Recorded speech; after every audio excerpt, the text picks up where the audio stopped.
जी राम जी को लेकर केंद्रीय मंत्री शिवराज सिंह चौहान ने कहा कि इस रिफॉर्म से मनरेगा की कमियों को दूर किया जा रहा है।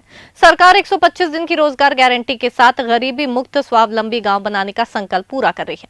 वीबीजी राम जी अधिनियम देश में लागू हो रहा है और इससे गरीबों का जीवन स्तर ऊंचा उठ सकेगा। डोंगरगढ़ राजनांदगांव में अखिल भारतीय विश्व गुरु जैनाचार्य विद्यासागर समाधि स्मारक समारोह में शामिल होने एक दिवसीय प्रदेश प्रवास पर पहुंचे केंद्रीय कृषि मंत्री शिवराज सिंह चौहान ने रायपुर एयरपोर्ट में पत्रकारों से चर्चा की। कृषि मंत्री ने मिलावटी कीटनाशक को लेकर कहा कि पिछले साल चले विकसित कृषि संकल्प अभियान के अनुसार विभाग तेजी से काम कर रहा है। घटिया पेस्टिसाइड की शिकायतें काफी आ रही है। नया पेस्टिसाइड एक्ट और सीएड एक्ट पर सरकार काम कर रही है। एक्ट को लेकर जनता से सुझाव ले रहे हैं। वहीं भारत और यूरोपियन यूनियन के बीच हुए एक महत्वपूर्ण समझौता हुआ है। पीएम मोदी के नेतृत्व में विकसित भारत का निर्माण हो रहा है।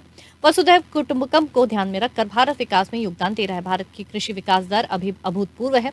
हरित क्रांति के दौर में भी तेज गति कृषि विकास दर में प्राप्त की है। चावल उत्पादन में भारत पहले स्थान पर पहुंच चुका है। भारत और यूरोपियन यूनियन के बीच हुआ है। प्रधानमंत्री श्रीमान नरेंद्र मोदी जी के नेतृत्व में एक वैभवशाली, गौरवशाली, संपन्न, समृद्ध, शक्तिशाली, आत्मनिर्भर और विकसित भारत का निर्माण आजादी के अमृत काल में हो रहा है। और वसुधैव कुटुंबकम के भाव को, मंत्र को ध्यान में रखते हुए भारत न केवल अपनी प्रगति और विकास बल्कि दुनिया के विकास में भी अपना क्या योगदान दे सकता है, इस दिशा में निरंतर प्रयत्न कर रहा है।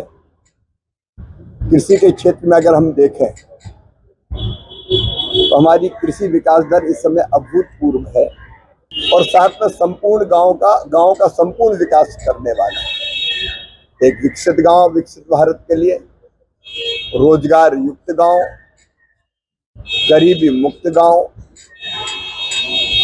एक स्वावलंबी गांव बनाने का भी संकल्प हमारा पूरा होगा।